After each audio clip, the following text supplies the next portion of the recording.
Doctor சொன்ன பொய். கார்த்திக்கு தெரிய வருமா உண்மை? காத்திருக்கும் திருப்பம் என்ன?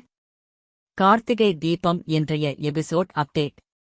கார்த்திகை தீபம் சீரியலில் நேற்றைய எபிசோடில் ராஜராஜன் ஹாஸ்பிடலில் இருந்து வீட்டுக்கு டிஸ்சார்ஜ் ஆன நிலையில் இன்று கார்த்திக் ஊர் தலைவர்களை சந்தித்து ராஜராஜன் கண்டிப்பா கலச பூஜையில் கலந்து கொள்வார் என வாக்கு கொடுக்கிறான். அதைத் தொடர்ந்து இங்கே ரேவதி ரோகிணியிடம் கார்த்தியிடம் தனது மனதில் இருக்கும் காதலை சொல்லப் போவதாக சொல்ல சந்திரகலா இதை ஒட்டு கேட்டுவிடுகிறாள்.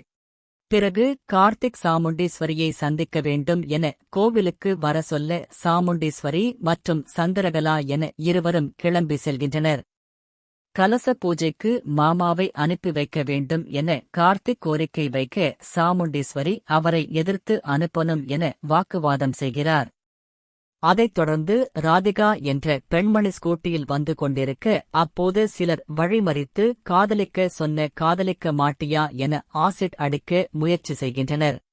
அப்போது அந்த வழியாக வந்த கார்த்திக் அந்த பெண்ணை காப்பாற்றி வீட்டுக்கு அழைத்துச் செல்கிறான்.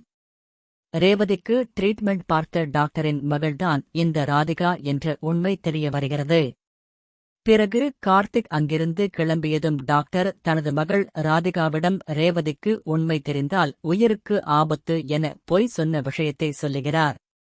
இப்படியான நிலையில் அடுத்ததாக நடக்கப் போவது என்ன என்பது குறித்து எதிர்பார்ப்பு எழுந்துள்ளது.